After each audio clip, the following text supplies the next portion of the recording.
It's a hot night in Atlanta, Georgia, August 2016. Pokemon that are evolved are some of the rarest Pokemon in the game, and Brad and myself have been playing Pokemon the entire day and are finishing off the day at a beautiful Centennial Olympic Park. The weather is around 85 degrees, shorts, shirt, completely drenched in sweat, exhausted from a day's work of Pokemon Go hunting. Not only do we have a fun time throughout the day, we are still hungry for more Pokemon. And we do know that during the nighttime in Atlanta, Georgia, being at a big city, this is the perfect time to catch rare Pokemon. So, Centennial Olympic Park is a beautiful park sitting right in the heart of downtown Atlanta. There is a gorgeous Ferris wheel with lights in the background. The fountains go off water every 15 to 20 minutes, playing a beautiful show with great classic songs like Michael Jackson and other things like that. And then on the other side of the park, there is the gorgeously perfected artscape of the aquarium and the Coca-Cola Museum. So we are walking up and down throughout this, and just at the same time, there happens to be a football game at the Atlanta Falcons Stadium just getting out. So thousands of people start pouring into the streets. Brad and I are walking up and down the park, having absolutely no idea what is going on, but having a blast playing Pokemon and navigating through all of these people. And all of a sudden, Brad checks the scanner and realizes that there is a Blastoise that has spawned. So the spawn timer is about 11 minutes, and we are on foot. So instantaneously, we start to sprint towards this Blastoise, navigating through thousands of people who are coming in the opposite direction from the stadium. Majority of them are drunk, intoxicated, screaming profanities, and celebrating or being upset over their team winning or losing. And yes, it was a college football game, so you could imagine the more antagonistic energy that we are going through at this time. Full speed sprint, 15 blocks, getting to a intersection that is only a split between a railroad track and a barbed wire fence, with the Blastoise sitting approximately 30 feet beyond the fence with absolutely no reach. There is nothing left to do but to sprint in one direction. Luckily, we had known that the left side is going to lead underneath one of the big building convention centers. The right side, we have absolutely no idea. So the right is where we choose to take and start sprinting down to hopefully get to the rarest spawn in Pokemon Go. At this time, one of the starter Pokemon, Blastoise, that we currently do not have registered in our Pokédex. So sweating, beating down our bodies, shirts completely soaked, completely hoarse-voiced, we are sprinting down the railroad tracks, feeling like our legs are going to give out. It's time to take a break from your day and let us build it in a positive way. This is Break and Build with Brad and Billy. Episode 7.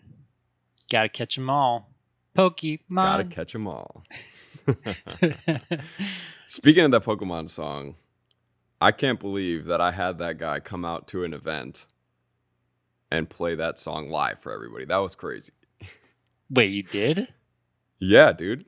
You didn't know that? No, when? So legitimately, when we were doing a meetup in December because Day, so Community Day every year. So like Magikarp was this last one, and then Ghastly was the time before. So in December, they do a recap of all the days. So anybody that missed the Shiny can go do it, and anybody that missed evolving their Magikarp or whatever it is can then evolve. And so it was a big thing. So Pokemon Master Holly, who's another YouTuber, Holly reached out to me and was like, hey, we're going to do a meetup if you want to come out. And I was like, yeah, I'm down. So I put it out in a video that, hey, I'm going to be out in California for this meetup. We're going to play at the Long Beach Pike.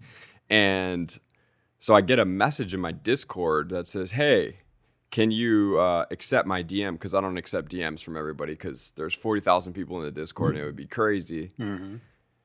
And I was like, I went into my other group and I was like, hey, can somebody like check this dude out and like see if it's legit? And then so somebody like messaged him and he seemed legit. So I contacted him and he runs a magazine in LA and he's like, dude, he's like, I know the guy who, I think his name's Jason. I forget what his exact name is. that created the Pokemon song. And I was like, okay. And he's like, can he come to your event and sing it beforehand?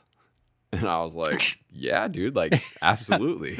I was like, he's like, but we'll do it at the Long Beach Pike. And there was another PvP tournament, which was indoors. And I was like, I thought about it. The PvP tournament was going to be the better idea. I don't think that the Pike is actually going to work.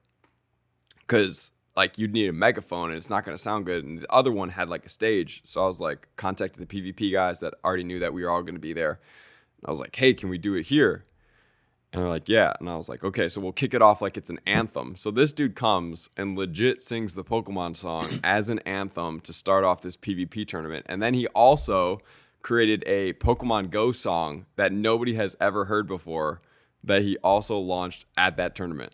Wow, that's pretty epic, dude. Holy cow. Dude, it was so epic. And he sounded exactly like That is 100% exactly like that. I had no idea. Look at that. I learned something new today. Yeah. That's sweet, man.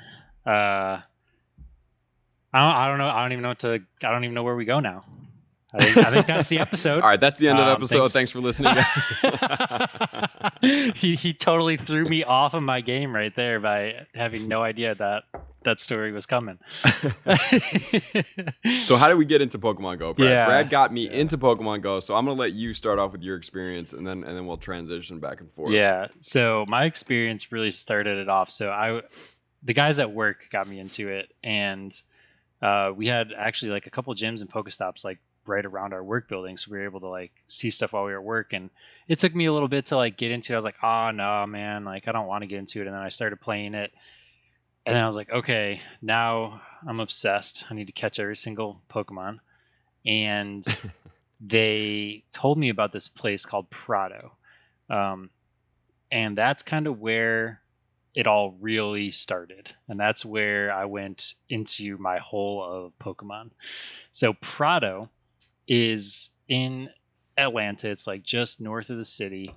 And basically there was 5 Pokestops and a gym all within, like on top of each other, to where you can sit and you can just hit all of them. So this place got so crazy that they blocked off the parking lot with like steel barriers. So like 4 total spots. Like it was insane. Like, so they blocked us off. People had tents, and stuff like that to keep the sun away. And everyone's just hanging out in this parking lot all day, every day, catching Pokemon, because it was like the spot to be where you can just catch nonstop. And there was Dratini that spawned there all the time. And when Pokemon first started, like that was a super rare Pokemon. So like we could farm Dratini and Magikarp. I think like those were the 2 most prevalent spawns there, because it happened to be like right by 2 little ponds, so it was getting a lot of water spawns, and it was just absolutely insane. So what happened was, so it's kind of funny. There's a top part of the parking spot of like the parking, and then there's like an underground part of it. So it's like you got all these restaurants up top, and it's really just restaurants. Like that's really all there was. There was some restaurants and a couple of office spaces, but it was like 6-7 different restaurants. But then you could, if it was super hot, you could sit in the parking deck down below and you still hit all the Pokestops. So people are just sitting in their cars, and it's like you wanted to get there and you wanted to get a spot because you want a parking spot. You want to sit in your car, be charged, be in the air conditioning. Mind you, it is July and August in Atlanta. Like it's hot. So like you want to sit in your car as much as you can and get these spots. And so like, yeah, I just started doing that. It was like I was off from work and I would spend all day there. Like I would be there for literally 10 a.m. to 10 p.m. Like I am not even exaggerating. And there was restaurants there, so like I could just eat food and keep playing Pokemon. Like I don't gotta go anywhere. I got nothing to do. My dog's fine at home because he's acclimated to me doing stuff like this. So like I would just literally do that non-stop. And yeah, I mean like just over and over and over again. And then So did you discover Prado before you tried to get me to play? Yeah, so like I had been at Prado probably a couple times before I got you to Hmm. play. And then because I remember I was there and I was like, okay, dude, you got to play this. And then I remember getting you your first time over at Prado. It was at night one Hmm. time. And then you're just like, what is this place? Like, it's insane. And that was like your first experience of seeing like hundreds of people Yeah. like going ape crazy over stuff, right? And I'm talking like there's a spawn and we're using this radar thing on our phone, right? There's a spawn in there. A Dratini! Hundreds. I'm talking like there's hundreds Hmm. of people here every day for 12 hours a day would just run to get these spawns. And then you'd run all the way back to get another spawn. And it's Yep. just like this mob of hundreds of Pokemon people right when this game first came out. And everyone's just like, this is crazy. People are crazy at this time. And so it was just like the spot to be. And you meet so many people. Everybody, that plays Pokemon now understands it. But like when you're in, the game coming out for a couple weeks only and it's that brand new, like it's just a whole different experience. It's insane. Hmm. And then the one other thing about that area, which was the funniest thing, was hatching eggs. So not only would you walk a lot to get these spawns and stuff like that, and then you'd be like, oh, I have a car. Okay, there's no spawns. I can sit in my car and do these things. Well, the parking garage hits all of these Pokestops. So you can just Hmm. idle your car and drive in a circle around these pillars in this parking garage, and you hatch your eggs while getting all the Pokestops. So like when I was there by myself, I would just sit there in my car driving in a circle going, a couple miles an hour for hours, just hatching every egg and spinning Pokestops. Like it was unbelievable the amount of grind that I was doing. I remember one day because like I wanted a Gyarados so bad. So I was like, oh, Magikarps. Yeah, Like you that was did. my jam, dude. I remember one day going from like having 0 to like 250 candies in like a single Hmm. day. And I was like, dude, I got like 2 Gyarados today. Like, what now? And like that was like my first like major accomplishment. I was like, this is all that matters. I got the Pokemon I wanted. So 400 candy. dude, like and so the do you remember your first experience there and stuff? And like, what are your thoughts of like Prado and then getting introduced from me to Pokemon? What made you start playing and then seeing that kind of experience? How is it from like your perspective? Yeah. So me starting off was my first experience like actually seeing what Pokemon was so we did the launch tournament for Smite. Was it March or was it the one from November? You only That did was one, right? March. Yeah, that was March. Yep. Yeah. Okay, that's what I thought. So March, and the game comes out in July. So we actually I made friends with the Smosh, a couple of the Smosh influencers, Atomic Mari, and then Nerdsworth, who is Flitz. And so we exchanged information. So I was following them on the Bonafide Instagram. And so like whenever stuff would get, they would post stuff, I would see it. And like both of them start posting like a rat in their bedroom, Rattata. And I was like, what? Why are there Pokemon in people's bedrooms? And like I saw a couple pictures like that, and in my mind, I just was like, oh, there's this cute little like AR app where you can like put Pokemon in your room and take a picture of it. And I was like, oh, that's cool. Like that's literally what I thought Pokemon Go was. Didn't hear about it. I was like totally disconnected from the gaming world, and Brad's like completely submerged in the gaming world. So like anything that comes out about anything, they hear instantly. I'm in like the health and nutrition and wellness world, so gaming is not mixed in with that world at this time. So Brad hits me up and is like, "Hey man, have you heard of Pokemon Go?" And I was like, "No." And he's like, "Oh well, it's like this thing, and you can like play Pokemon. It's in the wild." And like, I was like completely disinterested, and I was like, "Dude, I don't think that's a good idea." Like, not only do I think I'm disinterested, I know that I'm like an obsessive compulsive like person. So I'm like, if I play this game, my life is screwed. Like that's like literally what I'm thinking. Like I'm gonna screw my whole life up. So like first time, like no. Second time, Brad, I think you might have no, we were at me and Malia come to Mhm. Brad's house, and I think we were doing something. And Brad says Pokemon Go, and Malia's like, I'll download it. And so like I watched Malia try to catch a Pokemon. And instantly I'm like watching her try to do it. And I'm like, can I like see your phone for a second so I can like help you do this? So Like just awful, so dude. typical of you, right? Dude, so typical. I'm just like watching something happen. Well, because like I'm a gamer. I Yeah. gamed a lot, so like you just kind of understand games at this point. And Malia is not a typical gamer, but she's like down to try stuff. So I see it and I'm just like, can I help you throw this Pokeball? Because I'm like watching her try to throw it. I'm like, I'll just help you throw it. And so I help her throw it. And then like I don't know if I downloaded it like then or it took me a little while, or maybe the next day, but I downloaded it. And yeah, that's all she wrote after that. Yep. Brad was like, yeah, we're gonna go to the Prado, and I was like, I don't even know what you're talking about, dude. And Do you remember so like the showing Prado, up there and like just me being yeah, decked out with like my camelback and my Brad's at Prado, and he invites me, and it's like, hey, we're gonna go to the Prado, and I'm like, I don't even know what the Prado is, dude. Like, it's in Sandy Springs, which is about like, I don't know, 15-minute drive from where I'm at in Smyrna. So I drive over there and it's late. I think it was like after dark the first Yep. time I came over there. Yep. And Brad had been there all day, like he just talked about. So you drive into the Prado and it's literally just like a straight street, like he talked about, like one street, and then it goes down and it kind of is like a shape of a square. Like if you made a number 9 in a square, and if you then go down and then like this whole end 9 area is all restaurants that populate it. And so at first, like, it was really cool for them because they have hundreds of new people, like literally just like loitering.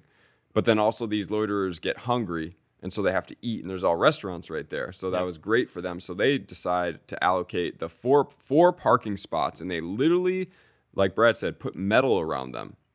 And so I get there, and I'm just like, there's just like a tent of like hardcore Pokemon nerds.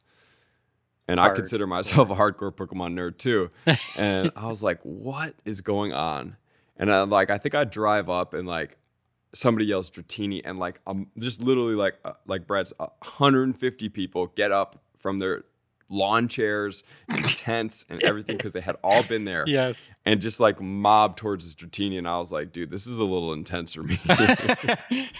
This was like, and this is like his first like real experience for Pokemon. And like, right, Billy, whenever he travels, he has like all the like these gallons of water jugs and like all these containers of food and stuff. So he's just chilling in his car eating, and he's pulling up and he's like, he's not expecting this, right? Like he thinks he's gonna catch Not a at couple all. Pokemon, and he's just like, his mind is open to the Pokemon world at this point.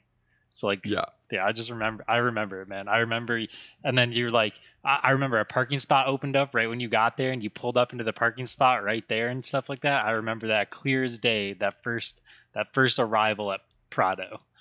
Yeah. Yeah, so the cool thing about the Prado, so like for some of you guys out here, you may be new Pokemon Go players. Maybe not everybody's a veteran and been playing since the start, and that's totally cool. But I just want to let you guys know the reason why, like, because now it's like, there's lures on a stop. It's like, all right, that's cool.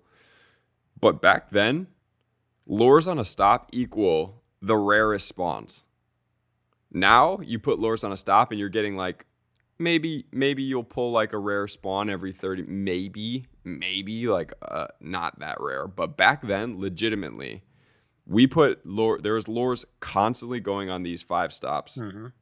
And so you would sit in the 4 stops and then you walk to the corner to get the 5th. And so that you kind of did this little baby loop like Brad talked about. And sometimes your guy would drift a little bit and you could pick up that 5th stop. But the spawns coming out of these lures were like, so I know Magmars aren't really that rare now, but Magmar was super rare back then. Dratini, super rare back then. Dragonite, super rare, would spawn in these lures. He still is very rare. So imagine a Dragonite spawning in a lure on a consistent basis, maybe like one every hour, where there was like a really rare spawn. And Snorlax would spawn, like all these incredibly rare spawns. So when the game first came out, like literally the only thing you could do was catch Pokemon. So a rare spawn was like the thing. Yep. There's and no everybody battling. would go There's no nothing. absolutely There's bananas. Nothing. Like gyms were even simple. It's like, Yeah. So the gyms also were crazy. So the gyms were like, so you could put the same Pokemon in a gym, and the goal was to get the highest CP Pokemon you possibly could get, because the way the gyms would work. So let's say you had a 2800, you took a gym, 2800 Dragonite. Then you'd have to battle that gym to rank it up enough to be able to then drop a second Pokemon in. And let's say the second person dropped in at 2,900 Dragonite. They would sit above that person. So it was like this tiered system of battling the gym a couple times. You would fight against the gym, and it would actually rank your gym up to be able to unlock a spot. And so the goal would be to just get the highest level Pokemon. So when you got a Dragonite in the wild, and if it was like a 3,000, you're like, dude, sweet. I could put this in any gym pretty much, and I'm safe. And also, you used to get 100 Pokecoins per day. You could literally just collect it. If your Pokemon were in 10 gyms, you get 10 coins. You just click collect, and then you would get 5,000 Stardust per day. And then do you remember what we would do to rank the gyms up? Because like I still have Pokemon I checked labeled like gym Pokemon, and they're like 10 CP Pokemon. So like we would take a gym down, you'd throw this really low CP Pokemon in there, and you'd battle it over and over and over again to rank the gym up to unlock all the spots that you could put Pokemon in. And then you would take that one out and, you know, you put better Pokemon in. So like, and I remember like at this, the gym at Prado, right? Because you've got all three, you know, the red, the blue, and the yellow teams fighting over this gym constantly.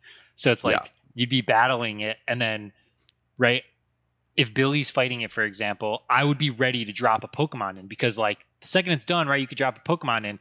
So it's like it's a race on who can drop a Pokemon in the fastest to be able to, you know, collect stuff off this gym and rank it up.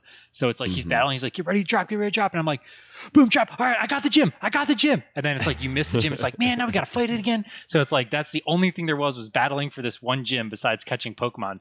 But like because there were so many Pokestops and so many spawns happening, like you could literally catch Pokemon non-stop. Like it didn't slow down until like after 10 p.m. That's like when like it just would kind of stop. Like it started up at 10 a.m. and it would stop at like 10 p.m. So it was like I was there. I was getting these. And when Pokemon. he says stop, like 80% of the people would leave, and there would be. I'm literally convinced that 20% of the people just slept there. And I have confirmation of this, that I met somebody that did grind that, and they would legitimately like sleep there in their cars underneath. And I was insane. Like, dude, what? Go home, bro. Like, but yeah, so like it sat also on like this river, like this little baby, like, I mean, it wasn't a river, it was like a stream. It's like a creek or a stream. Yeah, right? A creek. Yeah, even smaller than a stream, a creek. So, but on the map, like Pokemon Go, like, you know, they use like real world stuff. So that's why all the Dratini, which is weird because Dratini is a dragon, but for whatever reason, Dratini spawns around waters and creeks. And so Atlanta is predominantly grass, but around this creek, it would spawn an occasional Magikarp, still pretty rare, rarer than the Dratini. The Dratinis would spawn the most. Yep. So yeah, that is the experience of Prado. Super epic, and it does not exist anymore. If anybody is wondering, like it doesn't. No, they took it out because of all the loitering. Yeah, so a lot of the restaurants complained just because it was affecting their normal clientele and stuff like that. So they removed the Pokestops and everything. So unfortunately, it doesn't exist anymore. Yeah, which is totally cool, man. Like there's definitely other spots now that are workable, and Pokemon Go's changed the way that they would spawn stuff, because they wanted it to be a get out and go experience, but with how the lures were spawning super rare Pokemon, like it made more sense to just buy lure modules and sit in Pokestops. And I think they read that and they're like, okay, this isn't really working how we want it to. And so then I remember, I think it was towards the end of Prado, they changed the lures, and I remember sitting there eating in that one restaurant that was there, that was like an organic restaurant actually, which was pretty cool. And they were like, what happened to all the spawns? Like it went from spawning like a Snorlax and a Dragonite to all of a sudden like it wasn't spawning anything. Yeah, and that was like, okay, they changed the dynamic. So after Prado, it started to lead more to like nests and stuff like that. Right? So like Prado was just kind of what we did to like fill our void at this point, right? It was like I would go there religiously nonstop. But like when you just wanted to grind out and get a bunch of Pokemon, level up your guy and do this and that, like that was the place to go. But then there was still Pokemon like you couldn't get there, right? Like all the other rare starter Pokemon and like Pikachus and stuff like that. Like, you couldn't get any of that stuff there. It would really almost never spawn there. And so when the game started, Pikachu was like the rarest Pokemon. Yeah. I remember there was an article in California that this dude caused a 75 car pileup on the freeway because a Pikachu spawned and he freaked out. Yeah. Like, that is how rare. Like, it was, like, honestly, I probably had over 75% of the Pokemon, with excluding some of the starter evolves, before I got one Pikachu. Yeah, no, that's very, very true. We did not have Pikachus. And then I remember, before we tell you about the Pikachu story, I remember when we got Pikachus finally, and we got a Raichu, and we were at Prado, and we put a Raichu in the gym, and everyone lost their mind because like that Pokemon did not exist because like nobody could get it. So Yeah. first Pikachu, Billy.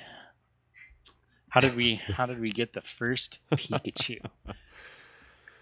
Oh man. So the first Pikachu that ever spawned was under a power line, right? And so we got really like the cool thing about Pokemon that blew my mind the most was that like these Pokemon would spawn to areas that would be like true to what their typings would be. So Kennesaw Mountain, I believe I hiked there once or twice. And then after Pokemon, he hiked there every day. Became a Bulbasaur nest. Yeah. And this isn't just a regular, this is a mega nest. Like, you walk around a corner in this hiking trail and there's 6 Bulbasaurs like sitting on it. And the starters were incredibly rare. So Brad gets obsessed with this game, and then I start getting obsessed with this game, and me and Brad are pretty competitive. So my goal is like literally to beat Brad. Yeah. Basically, he needed to catch up to my level, and like it's just a whole mudslide from there. Because Brad had like 6 days of hardcore playing on me. Yeah. 6 days of catching Dratinis and Magikarps, and actually like learning the dynamics of the game. Like, I had no idea. The radars were different back then. Remember, they had like little grass spawns, and like if the grass spawn popped up and it had like 1, 2, or 3 steps, like it would tell you how close the Pokemon was to you, so you knew how close the wild Pokemon is. It's totally not like that anymore. And so we were like just trying to find stuff. So we're I think we went to the Bulbasaur nest, and we're stacking up. There's no pineapple berries at the time, so you just have to only get 3 candy per catch. There's no IV checking. We didn't find about IVs, which we'll talk about, which is a funny experience, until all the way we were at the Charmander nest that eventually came about. So we finished up at this Bulbasaur nest. I think I met you and Miley were hiking with Shadow. Yep. Me and Malia come and bring Kiona. And I remember we were on the other side of the mountain because we don't usually go to the front side. And so we were catching all these Pokemon. And this is like, I don't even know how to. Brad started throwing a curveball, and I was still throwing straight balls. And I was like, dude, I don't know how to do this. Yeah. And then do you remember the one time that we went over there too, and it was raining on us, and it was pouring rain while we were at Kennesaw Mountain, and we were literally like under trees in the pouring rain catching Pokemon? Yeah.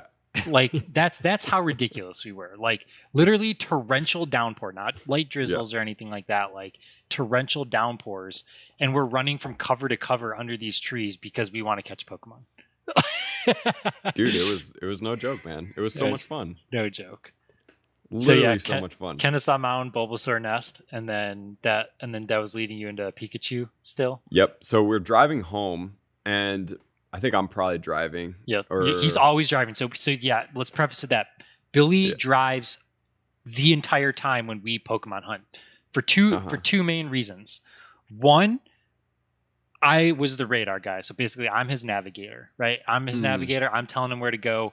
I am way too cautious of a driver. Billy is a nutcase when it comes to this stuff. He does not care. It is simple as that. Like if there is a Pokemon and there is a sign that says "Do not enter wrong way," he's entering the wrong way, and we are just going to YOLO it and make sure nobody sees us. If he has to pull over on the side of the road and drive through grass, he's doing it. If he has to go and drive onto a floating raft that's going down a river to catch a Pokemon, he will do it. Like, no joke. Like, and it gets like, as we're like in the city and stuff like that later, I hate driving in the city, and like he's perfectly adept to it. He can parallel park easy. Yeah. I can't do it. So like him being able to just stop anywhere and pull over and park, it just makes it so much easier. So like I navigate him, he just does the crazy driving, and it's just like, yeah, he's like, wait, we got to go that way. Well, dude, we only got 90 seconds to get it. We have to go 3 blocks around. We ain't going to make it. we're going the wrong way. And it's just like that. That's just what happens. And you just clench up and you go, oh gosh, please nobody see us. Well, let's at least tell them that I'm not putting us in harm's way. No, he's not putting us in harm's way. I look down the street, there's no cars coming. Yes. And I'm like, if I can just jump down this street for like literally 10 seconds, we're good. And we can catch this Aerodactyl. Like, okay, let's go. Literally, Aerodactyl in Atlanta was one of them. Yes, I remember. I remember that. Making a left-hand turn through a red light to go the wrong way to catch an Aerodactyl. 100% remember it. I could probably tell you where exactly it was on a map. Like, it is what it is. So Brad's the cautious driver. I'm a little bit more aggressive. I've skateboarded when I was growing up. So when we were skateboarding, we were in the city a lot. So I learned and adapted to city driving. And city driving, if you guys aren't experienced in it, is aggressive. Like, if you're not putting yourself into the traffic, like if you want to make a left or get into the left lane, like, you're not waiting for anybody to let you in. Like, you put your turn signal on, somebody passes you, you smash yourself in, and you have to parallel park. So I get it. I'm used to like driving aggressively for that. So when we drive with Brad, he's like, I don't know, dude. Like, I think I'm just gonna like go around the block, and I'm like, all right, this isn't gonna work for me. So I just became the designated Pokemon driver, and Brad's good at navigating like all the maps and stuff. So it worked out really well. So we're driving home from Kennesaw, which is probably a 25-minute drive, coming down Cobb Parkway, which is super busy, and Brad's got his game up. And back then, everything would spawn regardless of how fast you were going, and your radar would never disappear if you were going too fast. So you can constantly be driving and seeing if anything's going to pop up. So a Pikachu shadow pops up as we're driving past this humongous electrical line kind of park, and Brad freaks out, and I'm like, oh my God, where? And so we knew we were close to it because it spawned on our radar. So we pull into like this, like, I think it ended up being like a park and a field by an electrical line. Yeah, and then we got out of the car. And we're just like, get out of the car, and are running up and down this field electrical line. Like, I'm like, Brad, you like, this is how we would find Pokemon back then. Brad, I'm going this way. You literally go the opposite way. And if you find it, call. And so we would go directly, immediately in opposite directions. There was like people probably see us on the side of the street like, these guys must have like bees in their pants or something. They're like sprinting, like pull up, car goes into the park, jump out, run in the opposite direction. Like, what is happening? Trying to locate this Pikachu. Oh man, I remember it. And we didn't find the Pikachu. It's insane. So that's at least like a month into the game. No Pikachu. Yeah. We couldn't find it. It disappeared off the radar, and that's all that Pikachu left. And yeah, so we have every Pokemon. We have Tritinis, and we have no Pikachu. Yeah. I mean, we had Magic, we had Dragonites at that point. We had everything. We didn't have Pikachus. We were catching wild Dragonites before. Like, the people that play the game right now, how ludicrous this sounds. Wild Dragonites before we caught one Pikachu. Now Pikachu is literally every event almost that comes out. That's a celebration. New hat. They put a new hat on the Pikachu, and he is like 20% of the spawns. It's insane. It's unreal. So that was kind of our Bulbasaur Pikachu experience. And then another really good place is we kind of heard. So the way nests work was all these parks. So what we would do is we'd check the radar, and we'd kind of just zoom into parks, and we'd watch them. And this is how we found about Miami, right? In the last episode we told you, we would literally scan the city and be like, oh, there's these parks. Let's see what's spawning in these parks, and we can just kind of watch it. And that's how we would develop where stuff was. And like, there was nothing out there that told you where nests were or anything yet. Like, we were discovering this stuff, like, you know, in the area just on our own. And so we were watching these things, and we came across this one, and we're like, dude, there's Charmanders that are spawning in this park all the time. And then we kind of heard in the, you know, the wavelengths of, you know, friends and the internet at that point of this park that may have Charizard spawns. Yeah, so we literally like look at the map, and we'd look for a rare Pokemon that was spawning, and then we would like watch that area to see if it was a nest. Like if like one Charmander spawned, we go, oh my God, there's a Charmander. Like, is it just chance, or should we like potentially go there? So I was obsessed with this. I don't know if Brad was obsessed with it, but I was totally obsessed with watching the map. And so Brad sees a Charmander. Yeah, and so we ended up going there to check it out. Like we didn't know at this point. We had no idea. We go there, and I'm telling you, hundreds of people catching Charmanders. Hundreds. Like same exact type of experience. And so what this is a park with like 5 or 6 baseball fields, and then there's a bike trail that goes like down the woods for like 3 miles probably, right? Mm-hmm. So it's this big, and it actually goes around a lake. So it's this big bike trail that goes around a lake, and then across a bridge there's like these 6 baseball fields. So there's this big loop that you can run, but on half of the loop there's not a lot of spawns. So you basically are doing like this like half L type of walk back and forth. And oh, there you go. He's got it on there if you're watching on YouTube. For anybody watching on YouTube, Murphy this Chandler is the park. Yeah, so it's Murphy Chandler. Murphy Candler. We thought it was Murphy Chandler forever. It's Candler. And I still want to call it that, but it's Candler. So like you walk, and the first thing you do is you go across this little bridge, and on this bridge you get a lot of water Pokemon right there because it's going across water. Yep. And then you walk into the baseball fields, and it's literally just Charmander Boulevard, man. Like it is Charmander after Charmander after Charmander after Charmander. It's hot, dry desert baseball fields, like literally where Charmanders live, right? They're just chilling, playing some baseball, hitting with their tails, right? Throwing fireballs with each other. And then like you would get, it's so crazy how it works, because it's like that is where the Charmanders were. You go on this bridge, you start getting some water and some other stuff. Then you go into this gravel parking lot, down this gravel path, down gravel and trees, and you get completely different spawns. Like you're getting like sand slashes and things like that, and you're getting like rock Pokemon. Yeah. And you're getting like a couple, there's like a rare spawn that would happen right there as well. So it's like there's like 2 or 3 rare spawns that would happen on this. And we're just literally doing that forever. And I looked for the footage, man, because I recorded this. I recorded our first adventure there, and I can't find the footage. Oh, so man. Maybe eventually I'll come across the footage, and Billy will be able to show all of you. But it's literally Billy running around with his shirt tied around his head, like yelling that we're getting Charmanders and stuff like that. Like I know what the clip is. I gotta find it.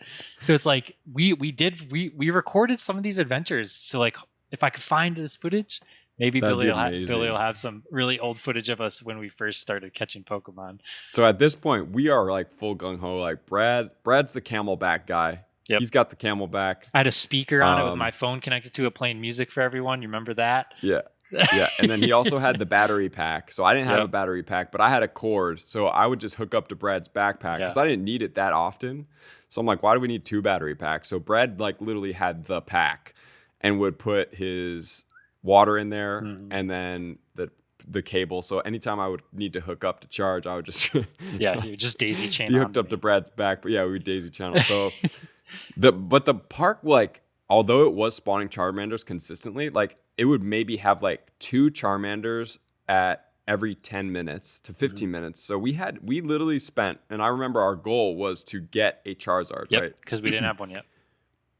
We didn't have a and Charizard. This is competitive, right? So Charmander. Because if I get a Charizard before Billy, it's not okay. Like it's not okay. So yeah, I'd be pissed off. So like, me and Brad spend the whole day, and I think Brad already had a little bit of Charmander candy. Yeah, I did. But I think we might have evolved them together. We did. We waited. It was one of those things where it's like, oh, I have enough. Okay, I'll wait until you get 10 more candy. Yeah. And like I said, no pineapps, and we need to get 125 candy to be able to get there. So we needed to catch 40, a little bit more Charmanders in order to get us 1 Charizard. And we were not leaving until we did it. And we're talking like 2 to 3 Charmanders every 15 minutes. So the first day we're there, we are literally there for probably 10 a.m. probably to like 7 p.m. I would say. It was dark. Maybe even into the dark. Yeah. And we're just hunting Charmanders, and they pop up. And the crazy thing is that park, it's like a U, like Brad talked about. And like sometimes to get those Charmanders, like you'd have to go really far up on this path up by the river. So one may spawn up there, and the spawn timers were very low at that point. They were like so 3 there was like minutes maybe or 3.5 minutes only. On most of them. Yeah. So I think it was like maybe 5-minute spawns, and then the radar would pick it up with like 3 minutes left. Right. Like we wouldn't see where it was until we had less time. So the radar would pick it up, and there was like 3 minutes, and it's like on the other side of the park. So even though there might maybe 3 spawns, one of them may not be obtainable because you'd have to walk all the way down. I would say it's probably a half mile from like the top park spawn all the way to like the bottom right, like where the bathrooms are by the baseball fields. And so sometimes like we would sprint and get it. And then other times we were like, dude, we physically couldn't even sprint fast enough to get it. So that's what took us so incredibly long. But dude, do you remember the Polyrath? Slightly, but you can tell it. So we were at the top left and we sprint down here to get a Charmander. So half mile like jog-ish sprint. And we get to the bottom corner across the bridge. There's about a bathrooms, you know, yeah. So it's actually like the way that the spawns work there. It was predominantly in a top U, but then there was like a bottom part that would spawn a couple on occasion, which was like a bottom part. So it was virtually kind of like an H. And so we were in the top left of the H. We had to get to the bottom right of the H for a Charmander. We get all the way over there. There's a lure and a Polyrath spawns there. So a Polyrath spawns in this Pokestop. And this is the reverse of what happened to Brad in Miami. So the Polyrath spawns rare, really rare. And it was a really high one too. Yeah. I think he's one of my top guys still that I have. Yeah, I think for Brad it was high. And Brad was a different level than I was. I think he was a level ahead of me.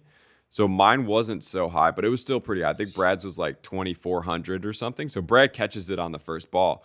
And I go to encounter, and I think mine was like a 2,000. And that was my high. I think that was around my highest guy. And I was like, dude, yes, Polyrath. This guy is so sick looking.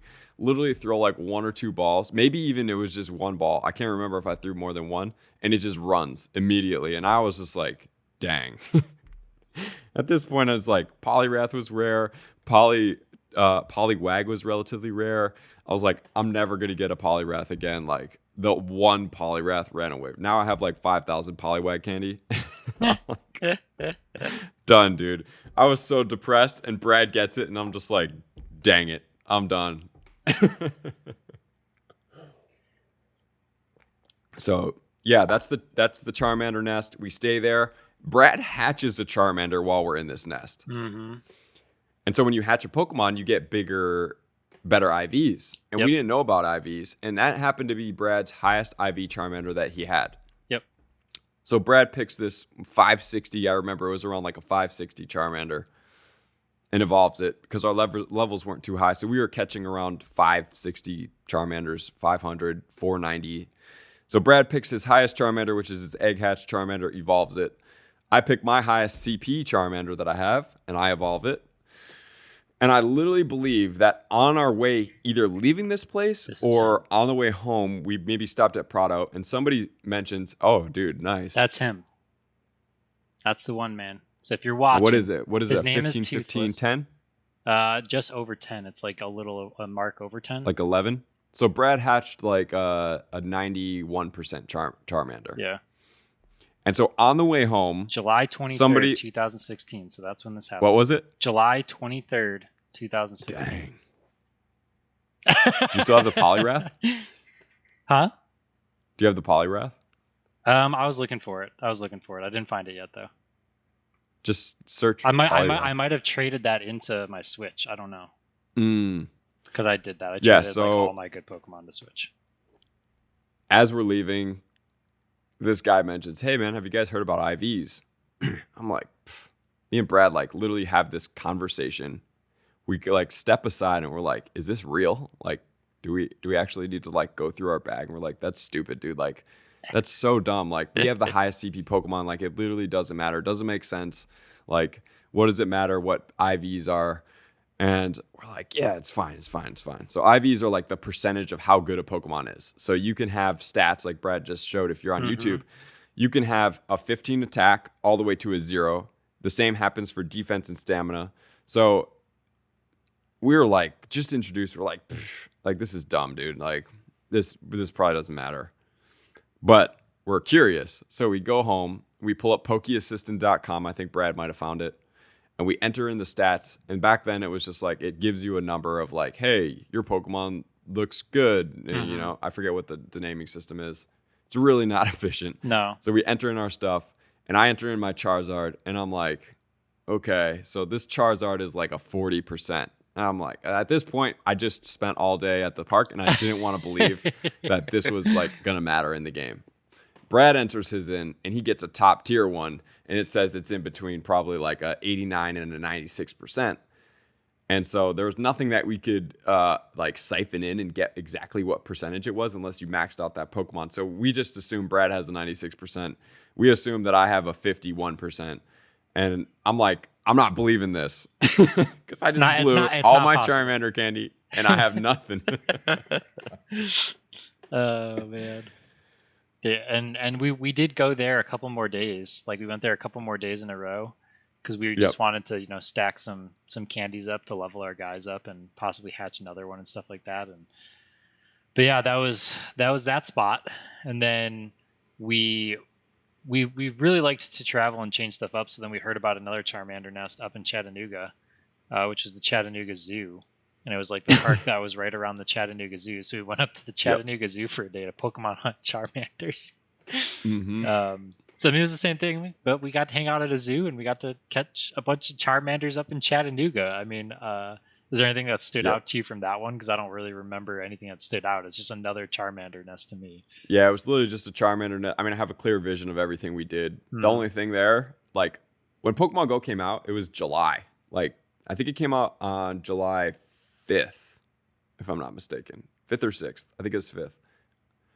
It is July in Atlanta, in Chattanooga. Dude, it is hot. Mm-hmm. So the zoo had nothing. So we drove an hour and 20 minutes to go to the zoo,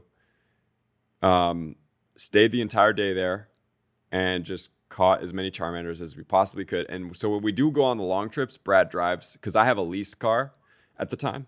So Brad doesn't have a leased car. He purchased his car so we could put the miles on Brad's car. Like when we went to Miami, we drove Brad's car because we knew we were driving a lot, but anything local was going to be my car. And so we drive there, get there, hunt Charmanders all day, come back, super hot zoo, pretty lucrative spawns. Wait, there's something on this trip I just remembered. Whole Foods, yeah. The Whole Foods. Yeah. Right before we headed home. I think that this was our first Blastoise, maybe. Yeah, it was. This was the first one. No, so no, we're it wasn't. at the park. No, it wasn't. No, the one. Let's run them back to the other spawn. Okay, so before we talk about that one, we'll talk about. Yeah. So we have a thing for the starter Pokemon, right? Like they're just our favorite. Billy loves Squirtle, and I love the Charmander and Charizard, and then Billy ends up getting an obsession over Bulbasaur and Ivysaur and Venusaur. As well. So the starter Pokemon are just always so the cute, coolest. man. So cute. Another spot was Centennial Olympic Park down in Atlanta, and Billy went there, and he got a bunch of what are the seals called? Yeah, seal. So, it's just seal. Yeah. So it was a seal nest down in Centennial Olympic Park, and he gets a bunch of them. I'm like, dude, I don't have that Pokemon. I gotta go. So he's like, all right, well, let's go do it. So we're doan there, we're hunting that. It's like an ice and water. Before we go totally into this, the reason why I started going to different places is because I didn't really like sitting in the Prado's parking lot because it was just like cars driving in, so it was a bunch of gas everywhere. So I was like, there's got to be a different place. And I like going to the parks. So me and Malia drive. Brad's probably still at the Prado like right now, like as we're telling this story. Probably, yeah. And I'm driving downtown Atlanta. I'm like, there's got to be a better spot. So we go by Piedmont Park, and then we go by Centennial Olympic Park just to check. We find the seal, and now we're bringing Brad's like, I show this, and he's like jealous. Yeah, I'm jealous. I'm mad now, and it makes sense, right? There's the aquarium there. I'm like, oh, that makes so sense. But it was like an ice. It was like an ice and a rock spawn. It was just really weird because like you'd get some of like the other ice Pokemon, and then you'd get a lot of like Geodudes. You get a Voltorb. So that was the first time that I got a Voltorb. Oh yeah, ever. a lot of those. Voltorb popped up. So this place we also discovered has 4 lures. 4 Pokestops that you can lure up as well that will pump out rare spawns like the Prado, and you're not sitting in a parking lot with like car exhaust as like your primary form of oxygen. So in my mind, this is like infinitely better. It's in downtown Atlanta. The city is beautiful. Like the aquarium's right there. You have this beautiful Ferris wheel, the trees everywhere, and there's an Olympic statue, and the lures are sitting at the Olympic fountain. So every 30 minutes, you have this amazing water and light show. Yep. Just like all this thing coming out of the ground. So it's just a great spot. And So we basically spend, and like we go to these places all the time, but like, so we're there one day and we stay there until the night. And, you know, you might have Let heard. us mind you, while we're here, we are constantly checking this. I think it was like, what was it?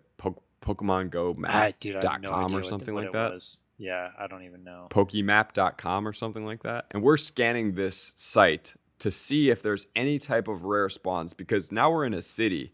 And if you guys haven't played in the city, most of you guys probably have. The cities just have higher density of spawns, which means that you have a higher chance that you're going to pump out something crazy rare.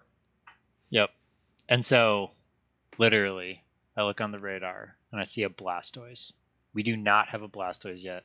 I don't even know if we have a war. Rare. I don't even know if we have a war turtle yet. I don't Like think we do. Squirtles are. We have like no candy, nothing. So like it spawns, and I'm like, where is this? Like we can't even tell where this is. So we just and it's timed, right? So we're like, we're like, we got like 8 minutes to get there or something, right? So we had a little bit And longer on this one, to make it even better, right as it's spawning, right? Yeah. I think there was an There was Alabama no, Auburn yes. football game at the Atlanta. So right where this is, like on the other side of the park, there's also a humongous convention center, and there's also the Atlanta Falcons football stadium and the Atlanta Hawks Yeah. basketball stadium, like literally in like 4 square blocks of Yep. each other. And so the Alabama Auburn, it had to have been Auburn because I remember everybody in all their Auburn gear just got released. And a So Blastoise. tens of thousands of people are coming out of this stadium, and we're running against that. So we're running, weaving in and out of all these people as they're coming out and stuff like that.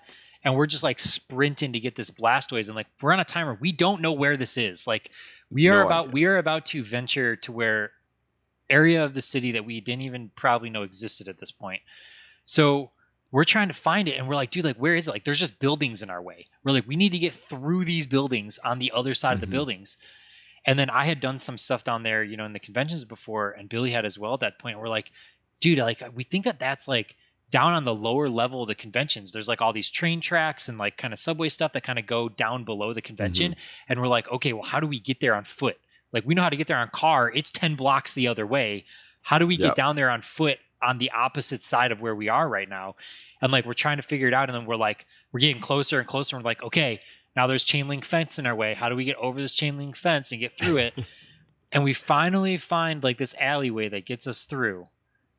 So what happens is we were running down the street, and I remember I pulled in because we did a convention there for Smite. Smite had a thing, and I was vending clothes for Smite there. And to get to the loading docks, you pull under this like weird side street. You go over the train tracks, and then you kind of take a left, and you go down underneath the convention center to load. So I remember that, and I'm like, Brad, we got to get to this street. So I run us there. We go in, and instead of taking a left to go under, we take a right. Because I was like, if we take a left, dude, like we cannot get in there. So it's on the other side of these train tracks. Like we're so close, but we can't get to it because there's train tracks and there's a huge barbed wire fence. So the only option is like, dude, we have to run right and hopefully the fence ends. And we can get around the fence, cross the train tracks, and let us mind you, I think it wasn't just one train tracks, like the entire area was train tracks, because I think that it's like how they ship stuff into the convention centers, like they branch one train track into like 5 or 6. Yeah, and so like we sprint right. We're like on a 2-minute timer. And it's pitch black. Pitch black, no street lights, like late at night. So we've got our phone flashlights on now. And we hit the train tracks. And we are running on train tracks in the pitch dark to find this Blastoise. Yeah. Just like, dude, absolutely nuts. Who would have thought? Who would have thought? Like, so these experiences, guys, I don't think you quite get the nostalgia of this playing the Pokemon Go game right now. But imagine if there's nothing to do in the game. You can't PvP. You can't trade. You don't have best friends. You literally, only thing you can do is catch Pokemon and a rare Pokemon spawns. That is like the thing. And now we're exploring places in the city that I would have never in my wildest dreams ever have thought that I'd be running up a train track to catch the rarest Pokemon, one of the rarest Pokemon in the game, Blastoise, at that time. And we make it there just in the nick of time, grab the Blastoise. Fortunately, like, it doesn't run from either of us. We both catch it, and we are like stoked. Yeah. I remember when it spawned, like, it was like low of a CP literally mine was. No. Oh, was it super low? Oh, yeah. I have this one saved and labeled. It's labeled SHIT, and it will stay labeled that for its existence. Because so we were still different levels. And yeah. But like, this is, and this just the compare. Like, Billy gets it. His is a high CP at this point. So it's like the reverse thing. And this like constantly happens to us while we're trying to get stuff, is like, we can never get CP that's the same. Like, one's always good, one's always bad. It seems like it happens several times. So even though we're competitive against each other, like, neither of us want the other person to like fail. Yeah, exactly. Like, we want, like, the goal is like to get there, and like both of our Pokemon are good. Like, even though I'm competing against Brad to like get to his level or get higher than his level, like, I don't want him not to win at the same time. Right. Like, it's more of just a competition of myself. Like, I see what Brad's doing. I'm like, oh, well, I can, if I just put a little more time, I can get past Brad or whatever. But it wasn't like, I'm not trying to do it in a malicious sense. So, yeah. Yeah. And so I remember it was like a 31. It was like, oh, you got a level 1 Blastoise? No, like a level 31. It was just like a super low level Blastoise. And like it was CP 31. Yeah, like CP 31. Yeah, so that's a level 1 Pokemon.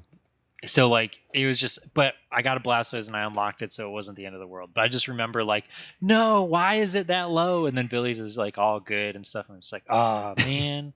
But that was our first Blastoise experience, running through the entire city. Like, it's just like absolutely insane. And then I think the next day we came down. The next day we were there, and an Aerodactyl spawned. We heard that Aerodactyls were spawning randomly in the city, I think from somebody at the Prado, and they told us that they were spawning around the downtown Centennial Park area. So I think that might have been another reason we were down there. And then the next day we come back, I'm driving obviously, and we're like, we're gonna get an Aerodactyl today. And I remember Brad, like, I think he literally took off work that day, and we're like, dude, we're getting an Aerodactyl. Like, we're down there for an hour and a half. Aerodactyl spawns, and we are just like, run. So the goal was sit in Centennial Olympic Park, hunt whatever's there, Geodudes, until a spawn happens, and then sprint full speed to our cars, drive to the Aerodactyl, catch this Aerodactyl that's literally like on, I'm pretty sure it was like on the highway, like an overpass of the highway, and I had to like put my flashers on to sit in the street so that we could get the Aerodactyl to spawn. Yeah, I remember that. And I think it wasn't spawning on there, so I think I had to turn down that one way, like coming over the overpass, and like make a quick U-turn, like just far enough so that we could get the Aerodactyl. Yep, it was an adventure. Yeah, and there's timers, and the timers are so yeah, that's crazy. And then so now we're gonna fast forward you guys back to Chattanooga to wrap this thing up. We're at Chattanooga, we're exhausted, we're just finishing up, and Brad's checking the scanners. And like, boom, Blastoise spawns. And it is not close. And Brad's exhausted. I'm exhausted. But I'm like, I time it out, right? And I'm like, I think I can make it. Like, I think the spawn timer was like 9 minutes and 30 seconds. God, and in the car, it's like 11 minutes to get there. Yeah. And I was like, bro, I got this. He's like, dude, no, you don't. I'm like, you're not going to come? He's like, no. And I was like, give me your phone. Yeah. So I was at Whole Foods, and I just waited there. I was like, dude, like, I'm pretty sure we ordered food too. So we ordered food and we were waiting for our food. And I was like, no, dude, I'll just wait for the food here. Like, here's my phone, go. So another instance where Billy takes my phone and I have nothing. And hopefully he comes back and gets me and doesn't leave me there. Yeah. And so it was at the baseball stadium. I remember it was at the baseball stadium. So I sprint out of Whole Foods. I know Brad's good because he's got food and he's chilling in the air conditioning. I'm ready, dude. I'm so ready. It's another Blastoise, one of my favorite Pokemon. Sprint out of Whole Foods, jump in the car, jump on the highway. I'm like, every time I do this, I'm like, number one, keep me safe. Number two, please don't let me hit any red lights at all, because that's the only way I'm not going to be able to get this Pokemon. If I can get there efficiently, because I know that the maps kind of take into account like traffic and red lights, I'm just thinking like, do not let me hit any red lights. So I literally get there, no red lights. I'm pulling into the baseball stadium. I'm seeing all these people, like cars in the parking lot. I'm like, oh my God, if I hit any traffic, like Blastoise is not spawning. Fortunately, doesn't. I literally pull up to the front of this amateur league baseball stadium. So Chattanooga doesn't have a regular baseball team. I pull up to the front.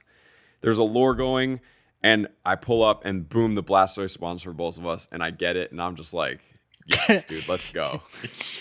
Oh man, yeah. It's always fun. Then he comes back and he's just like, "Here, this is what I got for you," and I'm like, "Yeah, Yeah, dude, it was a lot of fun. Like just getting each other like Pokemon presents. yeah, yeah, yeah." Because like if we were never like with each other too, like we would try to help each other out and switch phones and accounts and stuff like that, and be like, "Oh man, dude, I'm out on this thing. I got this thing. Like, don't log into your stuff. I need to catch you. I need to catch you this thing because it's rare." So it's like, it's one of those things. Then we would always be like, then sometimes I remember getting text messages from you to kind of wrap us up, and it would just be like, "Hey man, go log into your account." And then I'd For me, dude, that's like better than Christmas. If I get that text, I'm like, dude, let's go. What is it? I'm just like so excited. I can't load the game fast enough. Yeah. I remember just that stuff. It's like, oh, what do I got? It's like, oh you open it and it's like, oh, what do I got? What am I gonna see? What is it? And like the one thing that I remember of that was the Mr. Mime. I was in Europe for work, and neither of us had Mr. Mimes. And because it was like 7 hours ahead or something like that. Yep. So it was like 8 a.m. there, right? So it's like midnight or 1 a.m. for Billy. And I remember just texting him like, log into your account when you wake up. And he opens it up to Mr. Mime. Bro, I still have it. Yeah. That's probably the only one I've ever caught. Maybe I've caught two, but I still have it. And I think we talked through email or something, and I was like, dude, like, do you think you can get this? Yeah. And Brad's like, I don't know, dude. Like, I've been here. I haven't seen any of them spawning, for one. Yep. And for two, like, I don't really have much time to go after the event. And I was like, dang it. Like, I don't think we're going to get one.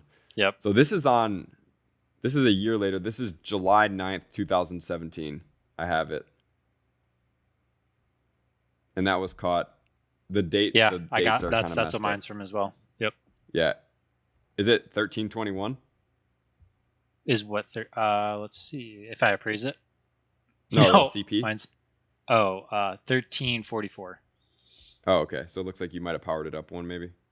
Maybe, I don't know. No, it's just different. Oh, that's cool. Yeah, so we were probably different levels. But yeah, Brad clutched. What, dude? You were like saying that you were getting a connecting flight and just like happened to pull it up. Yeah. And you, like told Ray to hang on. You're going through the airport. Yeah, we were literally in the airport, and like I just happened, because like there must have been Wi-Fi, because I shouldn't have even been on my phone really. So like I connect to the Wi-Fi and I just pull it up, and I'm like, oh, there's a bunch of like gyms and Pokestops in here, because we had like a 2-hour connecting flight, and then I'm like, oh my gosh, and I sprint from one side of the airport to the other, and I'm like, oh my gosh, I got it. And then I gotta like log out of my account, log into another one. I'm like, oh my gosh, hopefully this thing doesn't despawn right now, or oh, that's gonna be sad panda.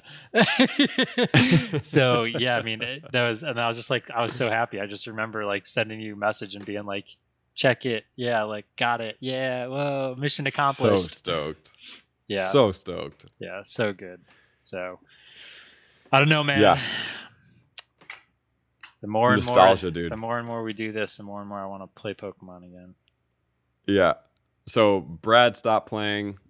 We'll get into that, and then I start picking up the obsession. Still is fueling me, and the raid bosses come out. The first Pokemon Go Fest, bro. I truly believe that if you came to that first Pokemon Go Fest with me, you'd probably still be playing. That was one in Chicago, right? Yeah, they released the raid bosses. It was when you could finally catch Articuno and Lugia were the first two.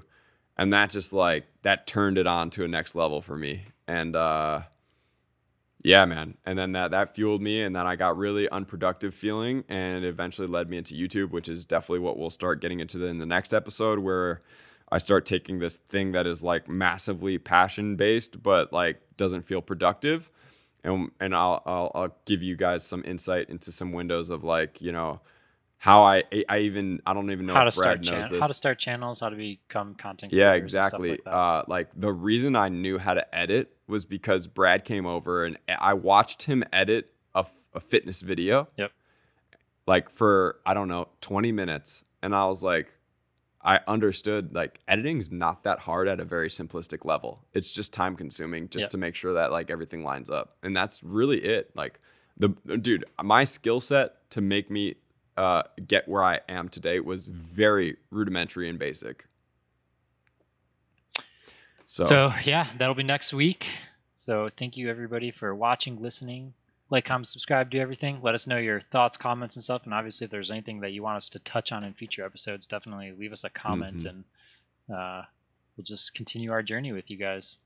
We'll see. And you let next us know when you guys started Pokemon Go and when your obsession started. If you do play Pokemon Go, and if not, then we'll start getting into some productivity on the next one. All right, guys. Peace.